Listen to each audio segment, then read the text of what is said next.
Enggak, belum nonton saya. Oh, belum nonton. Silakan, tanggapan Anda bagaimana? Kalau Anda belum nonton, gimana kita mau bahas ini?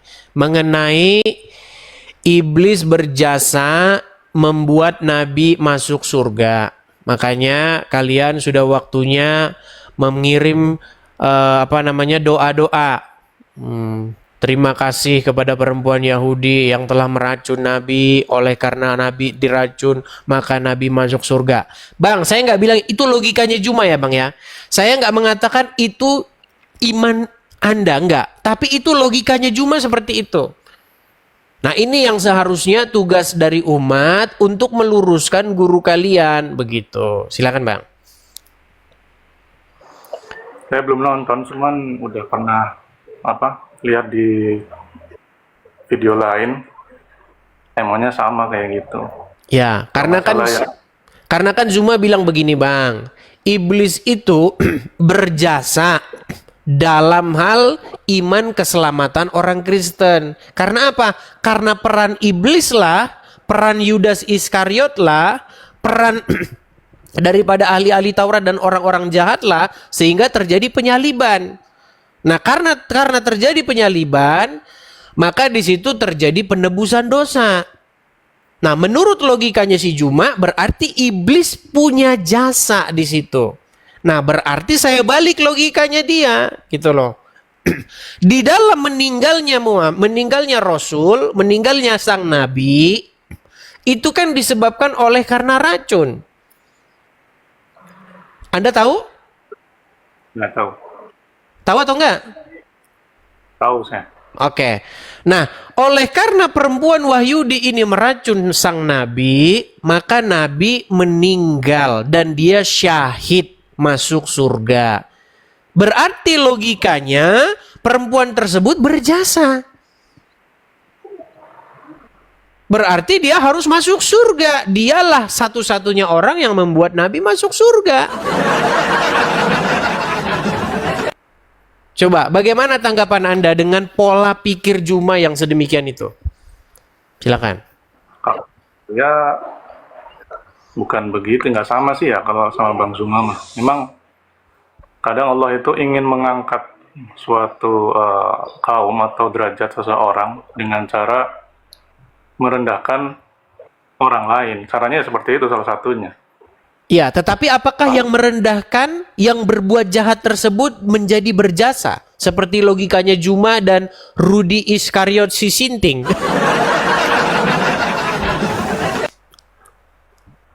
Kayak orang gini aja, yang syahid di medan perang itu kan. Mantap ini Bang, mantap. Logika Anda sangat jalan ini. Saya senang kalau orang begini. Jadi kita itu nggak salah paham. Jadi kita itu ngerti. Jadi urus agama Anda, kami urus agama kami. Ini sebagai contoh Bang. Jikalau Anda diutus ke suatu tempat untuk memberitakan agama Islam. Oke? Tetapi Anda tahu kan ada risikonya itu. Memberitakan kebenaran, Islam kan versi Anda kebenaran ya. Memberitakan Islam yang dalam pikiran Anda itu adalah kebenaran, kan nggak semua orang nerima. Ada resikonya. Bisa nanti orang di situ orang nggak mau, nggak seneng, diancam mati dan lain sebagainya. Nah, ketika Anda memberitakan agama Islam di suatu kaum, suatu tempat, lalu ada orang yang tidak suka dan akhirnya membunuh Anda. Lalu kan Anda kan syahid ini, syahid di medan perang, di medan jihad, betul nggak? Betul. Nah, yang menjadi pertanyaan saya, apakah orang yang membunuh Anda itu berjasa? Tentu tidak kan, pola pikirnya bukan begitu. Apakah itu yang membuat Anda masuk surga? Menjadi syahid? Tidak. Yang membuat Anda syahid, yang membuat Anda itu masuk surga adalah ketaatan dan kesetiaan Anda mengemban tugas yang diamanahkan kepada Anda. Kan gitu pola pikirnya. Sedangkan sang pembunuh dia berbuat jahat, kan gitu, betul nggak? Mungkin lebih mirip syahid itu semacam kompensasi daripada kejahatan orang gitu. Nah, artinya yang membuat Anda masuk surga yang membuat Anda selamat masuk surga itu adalah ketaatan, kesetiaan Anda mengemban tugas sampai Anda menyelesaikan tugas Anda sampai mati, kan gitu. Itu tahu Bang. Iya, tapi logikanya si Juma, orang yang membunuh itulah yang membuat masuk surga. Makanya orang yang membunuh itulah yang berjasa. Menurut logikanya si Juma somplak. Begitu Bang. Saya tarik ya Bang. Mungkin yang dimaksud kenapa dianggapnya iblis itu berjasa karena di sana ada dogma itu tadi, penebusan dosa itu Bang. Jadi Baik. seolah kalau tanpa iblis Yesus tidak disalib, maka tidak ada itu penebusan dosa, begitu mungkin. Baik. Logikanya begini Bang, begini. Jadi Rasul Paulus di dalam suratnya kepada jemaat di Roma, dia berkata begini.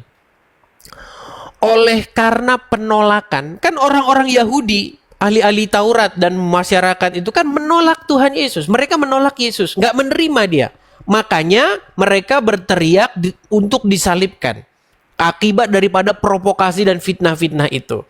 Nah, kata Rasul Paulus ketika dia menulis suratnya kepada jemaat di Roma, oleh karena penolakan orang-orang Yahudi, oleh karena ketidaktaatan orang-orang Yahudi, oleh karena pemberontakan orang-orang Yahudi, maka Injil itu diberikan kepada bangsa lain.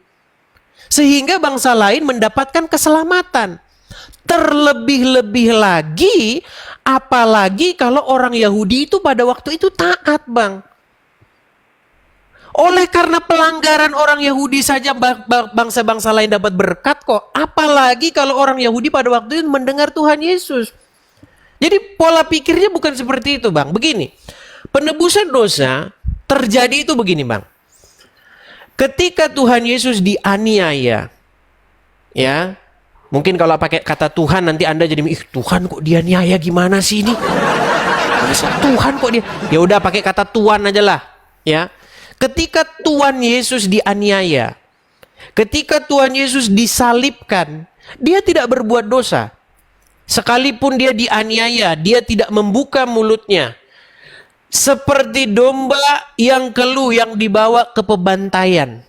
Dia tidak melakukan perlawanan. Dia diam. Dia tidak melakukan perlawanan. Dia tidak menghasut masyarakat untuk membela dia. Ayo kita lakukan pemberontakan. Tidak. Ya. Muridnya ketika mengangkat pedang, Simon Petrus sarungkan, kata dia.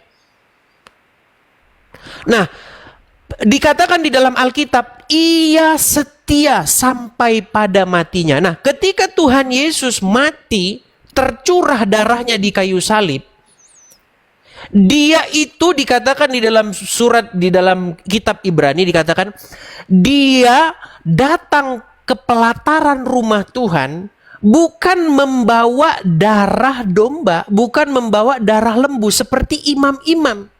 Tidak. Kalau di dalam hukum Taurat, mereka itu mengadakan pendamaian dengan darah lembu. Darah lembu dibawa ke hadapan Tuhan sebagai pendamaian. Supaya Tuhan tuh jangan murka.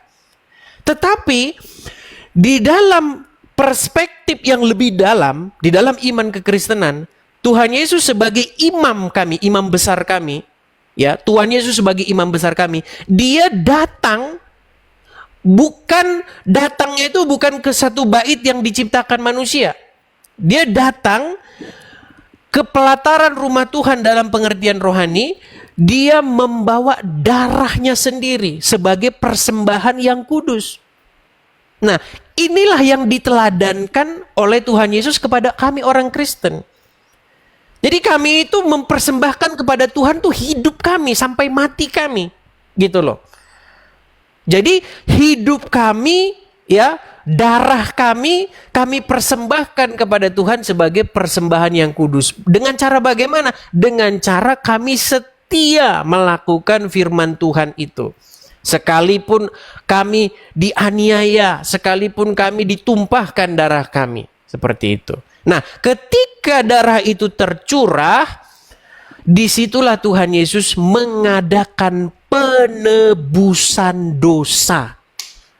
Dia mengadakan penebusan dosa nggak pakai darah hewan seperti ahli-ahli Taurat seperti ini. Imam-imam ini enggak. Gitu loh. Dia melakukan penebusan dosa itu dengan darahnya sendiri. Begitu, makanya kami ini adalah umat yang dibayar dengan darah yang mahal.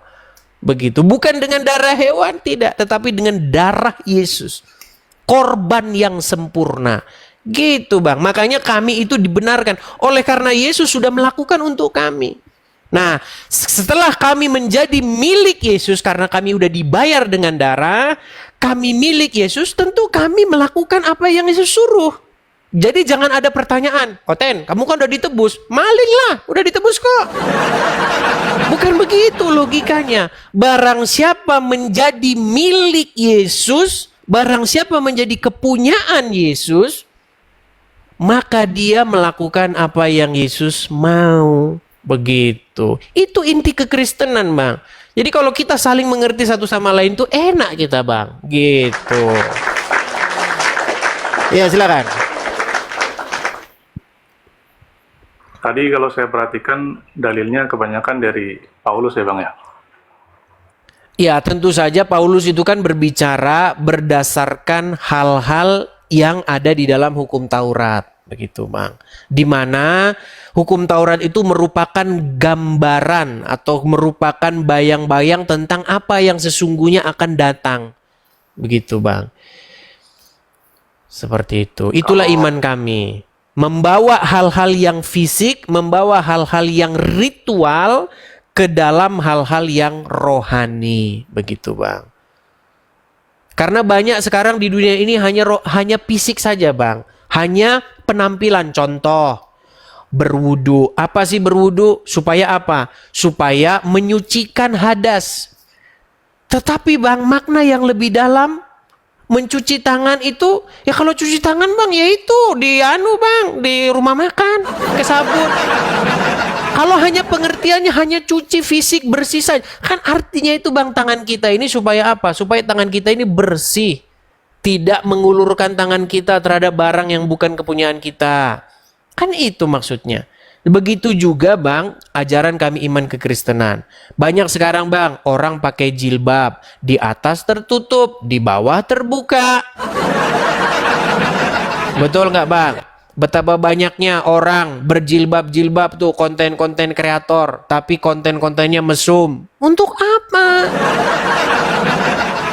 Begitu. Silakan. Jangan melebar dulu Bang.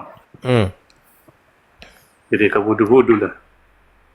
Iya, kita kan berbicara kan, mengenai fisik dan yang rohani tadi. Iya, iya. Nah itu tadi Paulus orang bilang merujuk ke Taurat. Di kenyataannya Paulus meniadakan sunat, begitu. Gimana itu? Baik, masalah hal sunat ya Bang ya.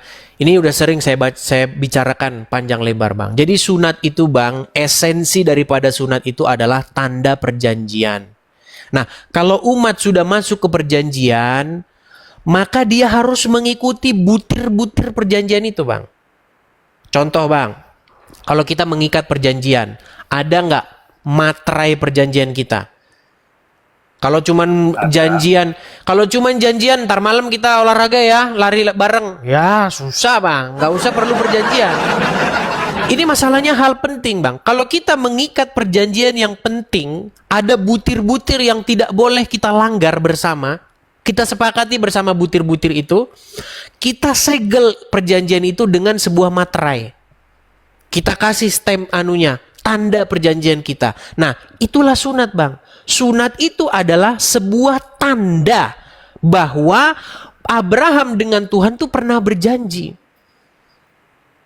Begitu. Nah, pada perjalanan waktu Bang, perjanjian itu Bang, butir-butir isi perjanjian itu dilanggar sama orang-orang Israel. Itu ada di mana Bang? Di dalam perjanjian lama, jelas. Bahkan Musa sudah berkata, sunatlah hatimu. Bukan yang sunat itu sebagai perjanjian itu ada di mana Bang? Boleh di dalam Kejadian pasal yang ke-17 Bang. Kejadian pasal 17 ayat. Itu pasal 17 keseluruhannya itu berbicara tentang sunat itu. Oke, nanti bisa saya lihat. Di situ dikatakan, oke, saya bacakan ya. Kita baca firman Tuhan dulu nih. Kejadian pasal 17.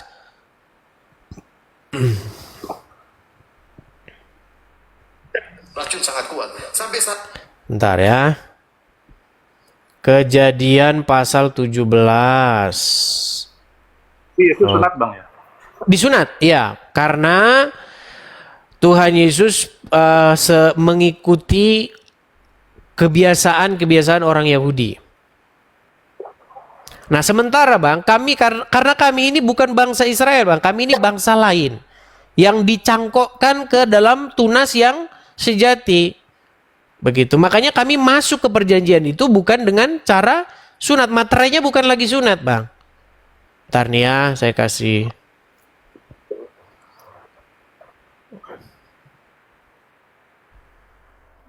Ntar, saya barusan nginstal aplikasi. Jadi belum terlalu familiarnya dengan aplikasinya nih. Aplikasi Alkitab.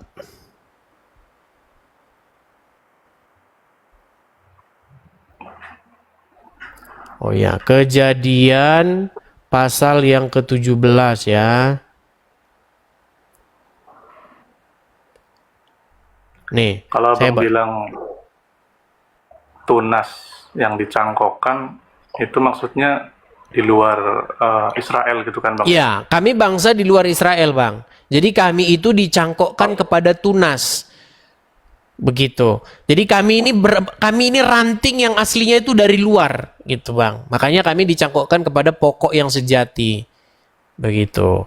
Nah, kami bukan melalui sunat, Bang, tetapi kami melalui pembaptisan. Kami melalui penebusan. Materai kami bukan lagi mesunat tetapi darah Yesus, seperti itu. Makanya Tuhan Yesus itu mengadakan satu perjanjian baru. Karena yang lama itu sudah usang. Seperti itu, Bang. Materainya sudah ganti. Seperti itu. Bang. Kalau bilang udah usang, tapi saya pernah baca Yesus itu tidak datang untuk meniadakan Taurat, bahkan dia untuk menggenapinya. Betul. Bahkan satu iota akan hilang gitu. Betul, Bang. Tuhan Yesus datang bukan untuk menghapus hukum Taurat itu. Betul. Tetapi dia itu datang untuk justru menggenapinya. Justru dia itu datang untuk melengkapi itu, menggenapi itu. Dia melakukan apa yang tertulis di dalamnya itu dan menyingkapkan artinya atau maknanya, seperti itu, Bang. Berarti kalau Yesus sunat, kenapa malah yang pengikutnya nggak ikutan sunat, Bang? Karena kami bukan lagi hidup dalam suatu perjanjian baru. Karena di dalam hukum Taurat itu, Bang, juga berbicara tentang Musa itu pernah berkata, maka sunatlah hatimu. Musa itu sudah berkata begitu, Bang. Karena ketika orang sunat, Bang, dikerat kulit katannya, banyak, Bang, orang nggak berubah, Bang, setelah disunat itu. Hatinya tetap saja kotor. Banyak. Setelah dia sunat sama nggak sunat, sama-sama tukang main judi. Waktu belum sunat, main judi, ngadu ayam. Setelah sunat, main judi, ngadu ayam. Nggak ada perubahan. Gitu. Jadi kita bukan melakukan hal-hal yang seperti itu, Bang. Makanya esensinya itu begini, Bang. Berpindah dari hal-hal yang jasmaniah kepada hal-hal yang rohaniah. Begitu, Bang. Itu banyak, Bang. Bukan cuma itu saja. Banyak sekali hal-hal di dalam hukum Taurat itu yang tidak dipahami oleh ahli-ahli Taurat, karena ahli-ahli Taurat dan orang-orang Farisi ini, kata Tuhan Yesus, banyak dari mereka itu adalah hamba uang, Bang. Jadi mereka itu melakukan segala sesuatu itu karena uang, dan itu terjadi sampai detik ini, Bang. Banyak sekali sampai hari ini pemuka-pemuka agama itu hanyalah hamba uang. Banyak, nggak terhitung. Seperti itu, Bang. Jadi itulah yang ingin diluruskan. Contoh misalnya, Bang, mengenai hendaklah hendaklah hukum Taurat itu ada menjadi tanda pada dahimu dan di lenganmu. Jadi dahi ini kan pikiran, pola pikir. Kemudian lengan ini, tangan ini melambangkan sebuah perbuatan. Begitu. Nah, sekarang orang Wahyudi, Bang, itu cuma diikat-ikat aja di kepalanya sini. Tahu orang Yahudi yang ngikat-ngikat kepalanya di sini tuh? Sama si Yahudi gadungan, si siapa itu namanya sih? Yang sering ke komal-komalan itu. Yang diikat-ikat di kepalanya, begitu terus ditendang di tangan. Itu kan sebenarnya hanya simbol-simbol saja, Bang, gitu loh. Esensinya bukan itu. Begitu loh. Bang Edi sunat? Saya tidak, Bang. Karena saya Tidak ya? hidup, karena saya ini masuk ke dalam perjanjian baru, Bang. Seperti itu. Nah, sekarang kalau Anda sunat justru menjadi pertanyaan. Anda sunat buat apa? Gitu, Bang. Kalau Islam sunat itu karena perintah ada 5 fitrah dalam Bukan, latar belakang yang membuat, atau gini saja lah, Islam wajib nggak sunat itu? itu sunnah muakkad yang dianjurkan, Berarti tidak wajib. bukan kewajiban, itu sunnah. Ya, bukan kewajiban. Ya, kenapa Anda suruh orang-orang wajib sunat? Begitu, Bang. Bahkan kalau saya tanya, saya pernah diskusi sama, Karena ini Bang, gimana? kalau itu salah satu 5 fitrah, itu kan untuk membersihkan kotoran di dalam kulub itu. Artinya namanya ibadah harus bersih daripada najis. Salah satunya yaitu membuang kotoran yang ada di dalam situ, yang hanya bisa dibuang kalau kulit kulubnya dibuang gitu. Baik, saya jawab ya, Bang ya. Begini, Bang. Kalau mau bersih itu mandi, Bang. Mandi, Bang. Karena walaupun disunat, walaupun apa, kalau tidak mandi ya tetap saja kotor, Bang. Dalam kulub itu ada apa namanya ya, daki putih, malah nggak tahu Abang kah? Iya, tapi kita nggak usah ngomong-ngomong itulah. Nanti banyak yang nonton di sini tuan. Maksud saya begini, Bang. Intinya Anda sendiri sudah mengakui kan bahwa di dalam iman Anda sendiri itu sunat itu bukanlah sebuah kewajiban. Tidak ada di dalam Al-Quran, Bang. Jikalau kamu sholat, maka kamu harus sunat dulu. Nggak ada itu, Bang, dalam Al-Quran. Atau kalau kamu mau mualaf, kamu harus sunat dulu. Nggak ada. Bahkan Anda sudah katakan itu bukan kewajiban. Di dalam Al-Quran, itu tidak ditemukan kata khitan atau kata sunat. Bahkan sunatnya orang Islam itu berbeda sama sekali dengan sunat yang dimaksudkan di dalam Kristen maupun Yahudi. Karena sunatnya cuma untuk bersih saja. Karena tahu nggak, Abang, menurut hadis-hadis bahwa Nabi memang biasa meniru apa yang dikerjakan oleh ahli-ahli kitab, orang Yahudi maupun Nasrani. Tahu itu nggak? Meniru apa Bang? Meniru kebiasaan mereka. Dari mulai cara sisiran ditiru, dari mulai apa, pokoknya biasa niru. Saya tunjukin hadisnya ya. Kalau saya ngomong itu tidak pernah memfitnah, Bang. Karena saya tahu ya, kalau saya memfitnah itu nanti saya akan berhadapan dengan, ya Anda tahu kan. Sedangkan tidak memfitnah saja berhadapan dengan hukum, apalagi memfitnah gitu. Saya tunjukkan ya. Saya tunjukkan. Sabar, Bang ya.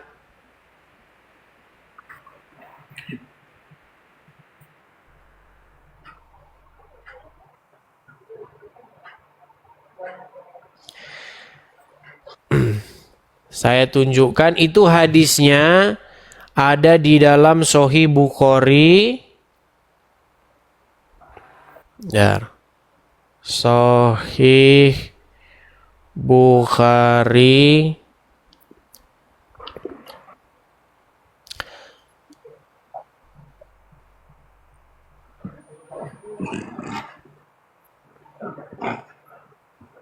Teman-teman masih ingat kemarin Sahih Bukhari berapa ya?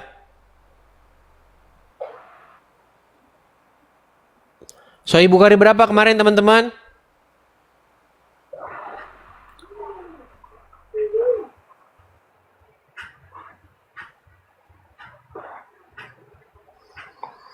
Sahih Bukhari berapa kemarin?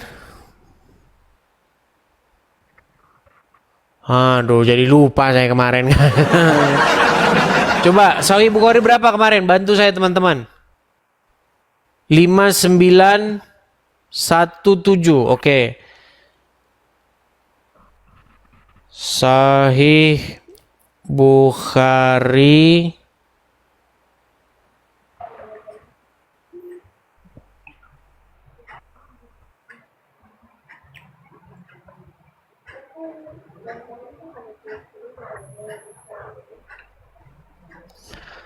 Sabar ya teman-teman ya. Aduh. 59 berapa teman-teman? Aduh. Enggak, skip dulu aja deh Bang. Gimana? Bentar Skip bang. dulu aja, Bang. Ya pokoknya ada lah itu bang. Dimana Nabi itu biasa 5917. Oke. Sahih Bukhari 5917. Sahih Bukhari 5917. Bentar bang ya. Niru kebiasaan Yahudi. 5917. Bentar.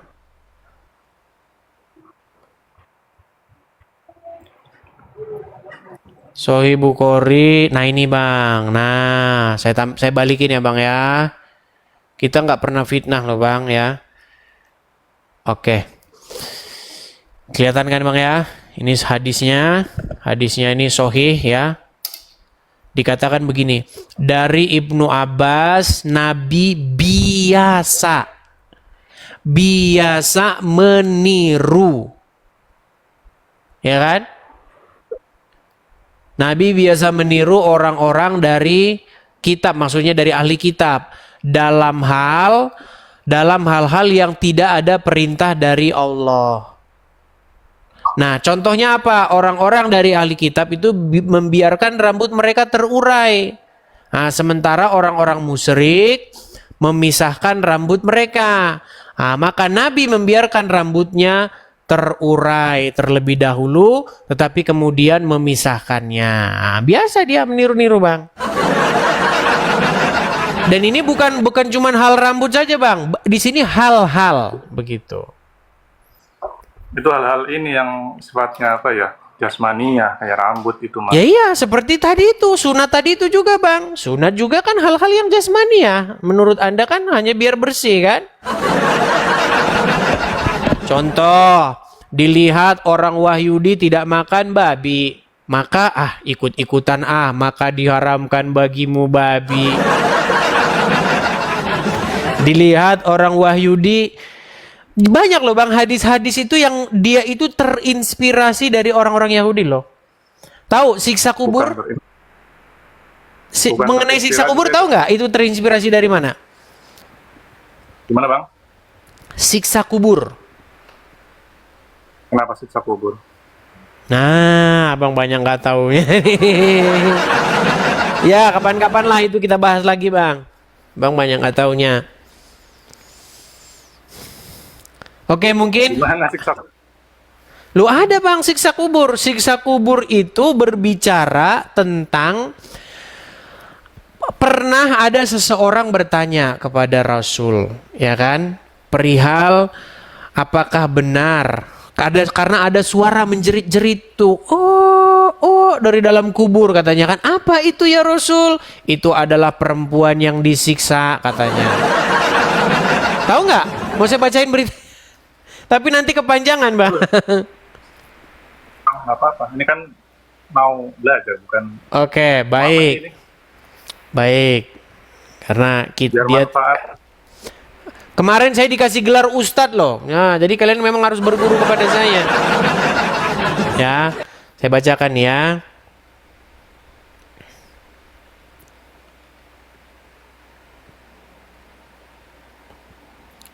Kalau yang tadi Bang, yang masalah bentuk rambut itu kan untuk memisahkan daripada golongan orang musyrik, kebiasaan orang musyrik. Sebab ahli kitab itu kan lebih dekat kepada Taurat daripada orang musyrik yang sama sekali tidak agama begitu Bang. Baik.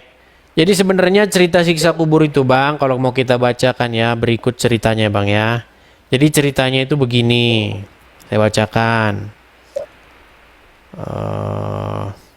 Nih, kisah Nabi Muhammad mendengar suara siksa kubur ya. Yang pertama adalah saat Rasulullah melewati kuburan yang berisi 6, 5 atau 4 orang. Dalam riwayat Muslim, Sahih Muslim ya, Zaid bin Sabit menceritakan bahwa pada saat Rasul berada di kebun Bani Najjar dengan menunggangi keledai, tiba-tiba keledai tersebut menyimpang dari jalanan. Bukan hanya itu, keledai yang dinaiki oleh Rasul lari dan hampir saja menjatuhkannya. Ternyata diketahui tempat yang dilewatinya tersebut merupakan kuburan yang berisi beberapa orang. Kemudian beliau bertanya kepada salah satu laki-laki, siapa yang mengenal penghuni kuburan ini? Laki-laki itu pun menjawab, saya. Kapan mereka meninggal? Nabi Muhammad bertanya lagi, ketika mereka syirik? Jawab laki-laki itu. Lalu setelah itu Rasulullah bersabda, sesungguhnya umat ini diuji dalam kuburannya.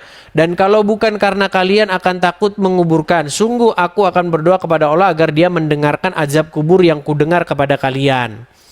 Nah, kisah Muhammad mendengar suara siksa kubur ini selanjutnya datang dari Sahih Muslim, Sahih Bukhari. Jadi begini, dikatakan begini, dan seterusnya Ansari menceritakan bahwa pada suatu malam hari Rasulullah keluar, yaitu tepatnya setelah matahari terbenam. Pada saat itu beliau mendengar suara, kemudian bersabda, seorang Wahyudi sedang disiksa dalam kuburnya. Jadi dari tangisan orang Wahyudi nih. Heran kok Wahyudi aja terus yang dia. Dendam amat sama Wahyudi kasihan. Saya heran begitu. Sekarang ada Wahyudi gadungan itu namanya Billy, dipuji-puji sama umat muslim. Sedangkan menurut Muhammad, Wahyudi disiksa di dalam neraka, di dalam kubur disiksa. Nah, ternyata sebab musabab disiksanya orang di dalam azab kubur itu Bang, ternyata bukan karena dia mencuri, bukan karena dia berzina, bukan karena dia melakukan misalnya judi dan lain sebagainya. Tahu nggak apa? Azab kubur itu disebabkan apa? Tidak bersuci, kan? Iya, gara-gara pipis doang Bang. Bayangin Bang, menurut Muhammad di dalam sebuah hadis, barang siapa yang mengucapkan 2 kalimat syahadat, dia masuk surga sekalipun berzina, sekalipun mencuri. Bayangin Bang, mau Anda berzina, mau Anda mencuri, Anda akan masuk surga kalau Anda mengucapkan 2 kalimat syahadat. Tetapi kalau Anda pipis, tidak cebok, Anda disiksa di dalam kubur. Berarti Bang, yang paling penting dalam iman kalian itu bukanlah tidak mencuri, bukanlah tidak berzina, tetapi pipis ya, urusan-urusan yang kelamin Bang. Begitu. Kalau saya sih Bang, kalau saya curiganya begini, nampaknya ini orang-orang ini nampaknya memang orang-orang pengendus kelamin Bang. Misal contoh, kan ada Bang orang-orang pengendus kelamin ini. Mohon maaf nih. Orang yang senangnya mengendus kelamin ini, ya kan? Iya kan? Nanti daripada bau pipis, maka kita munculkan saja, barang siapa yang pipis tidak cebok disiksa di dalam api neraka. Bisa saja. Ya kan? Kan bisa saja. Orang ternyata pengendus kelamin. Gitu Bang. Gimana? Boleh saya tanggapi? Silakan, silakan. Nah, yang pertama tadi yang masalah berzina, kemudian tetap masuk surga, itu memang benar. Tapi yang dimaksud di situ bukan berarti lepas daripada pembalasan di akhirat nanti, Bang. Surga tetap, sebab ada nanti orang yang terakhir masuk surga dari neraka. Berarti dia nanti dicuci dulu dosa-dosanya, setelah bersih, baru dia nanti dimasukkan ke surga. Oleh sebab apa? Sebab La ilaha illallah Muhammad Rasulullah. Karena dia meyakini dalam hatinya bahwa tiada Tuhan yang hak disembah kecuali Allah. Tapi kehidupannya dia fasik. Dia mencuri, kadang berzina, sekali dia mungkin membunuh, gitu, Bang. Iya, tetapi itu menjadi satu tanda, Bang, bahwa sang pengucap itu tidak mengerti esensi daripada menyembah Allah. Tidak tahu esensi daripada menjadikan Allah sebagai Tuhan. Itu. Coba, Tapi dia Bang. tahu bahwa Ketika Tuhannya hanya Allah, ketika seseorang berzina ataupun mencuri, dia sedang menuruti Allah atau menuruti iblis? dia menuruti hawa nafsunya, Bang. Iya, iblis atau Allah? Hawa nafsunya, bukan iblis. Iya, hawa nafsunya itu kan maksudnya kan ya udah, saya turuti. Berarti yang disembah dia, berarti yang ditaati dia Allah atau hawa nafsunya? Dia itu termasuk orang fasik. Dia bukan orang yang taat, tetapi hatinya mengakui bahwa Allah dia Tuhan itu. Nah, makanya saya bilang, Bang, di dalam iman Anda menuhankan Allah, tetapi berzina, mencuri itu memang bisa. Nah, kalau tempat kami, Bang, begini, iman Kristen tuh bukan begitu, Bang. Ketika seseorang menjadikan Yesus sebagai Tuhannya, sebagai tuannya, artinya Yesus memerintah, Roh Kudus memerintah, Bapa di surga memerintah. Bagaimana mungkin Roh Kudus memerintah di detik yang sama dia mencuri? Artinya itu sebuah kedustaan, Bang. Bukan Roh Kudus yang memerintah, tetapi roh setan. Tidak ada jalan ceritanya orang yang menuhankan Tuhan Yesus, membuat Yesus menjadi Tuhannya, memerintah dirinya, di detik yang sama dia nyuri. Itu nggak masuk akal. Begitu, Iya, Bang. memang, Bang. Kalau urusan aturan agama itu kan melarang zina. Di Islam juga melarang zina. Membunuh apalagi. Ya memang ada aturan dilarang membunuh. Tapi ketika manusia jatuh dalam dosa, maka dia akan mempertanggungjawabkan dosanya itu, Bang. Tapi dengan imannya ya dia tetap pegang kunci itu, kunci surga itu ya la ilaha illallah itu. Walaupun nanti dia Nah, mati, itu dia. Repot ini. Kunci surga hanyalah sebuah ucapan. Nah, ini persis menjadi sebuah mantra, Bang. Padahal di dalam agama Kristen, Bang, apa yang tertulis itu, Bang, harus ada pengejawantahannya. Kamu percaya kepada Tuhan Yesus? Percaya itu bukan di mulut, Bang. Gitu loh. Mengasihi, mempercayai Tuhan Yesus itu bukan di mulut, tetapi pada perbuatan. Oh, Yesus Tuhan saya, Yesus Tuhan saya. Bukan itu. Kalau Yesus Tuhan saya, artinya Yesus itu memerintah. Nah, kalau Allah Tuhan Anda, Allah itu memerintah, Bang. Itu maksudnya. Nah, bagaimana mungkin Allah memerintah di detik yang sama Anda mencuri? Jangan-jangan memang Allah yang nyuruh-nyuri. Begitu, Bang. Jadi mungkin kajian-kajian yang mendalam seperti ini ya bisalah besok lagi kita ini. Karena sehubungan ini saya mau ke gereja, Bang. Jadi mungkin kita lanjut lagi di kesempatan-kesempatan berikutnya ya, Bang ya. Oke. Oke. Saya naik lagi ya, Bang. Oke, terima kasih Bang Asmi. Selamat malam. Ya, sebelum pesan saya terakhir Bang Asmi, Tuhan Yesus berkata, "Akulah jalan dan kebenaran dan hidup."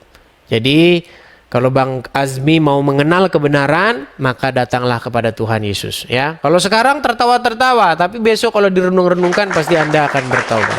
Oke, saya turunkan ya Bang ya. Selamat malam.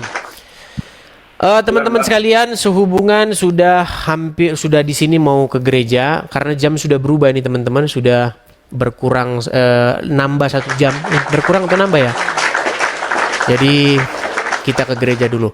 Di akhir acara teman-teman, sekali lagi teman-teman support dan dukung ya channel ini. Teman-teman, saya ucapkan makasih kepada teman-teman yang telah mensupport channel ini, baik dengan tap-tap layar, dengan setia mantengin channel ini, dengan membagikan layar, membagikan siaran, memberikan gift. Saya ucapkan terima kasih banyak. Bagi teman-teman yang ada berkat berlebih, teman-teman bisa support, dukung channel Edis TV ini secara finansial. Teman-teman bisa berkolekte atau memberikan persembahan. Kalau mau memberkati saya, teman-teman bisa, yang tertera di layar itu, teman-teman silakan screenshot. Bagi teman-teman yang nonton di YouTube, juga teman-teman bisa support, di ada tulisan berjalan tersebut.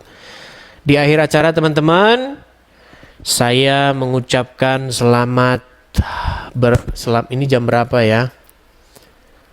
Selamat hari Minggu. Tuhan Yesus kiranya memberkati semua. Shalom, sampai jumpa. Selamat malam, selamat beristirahat.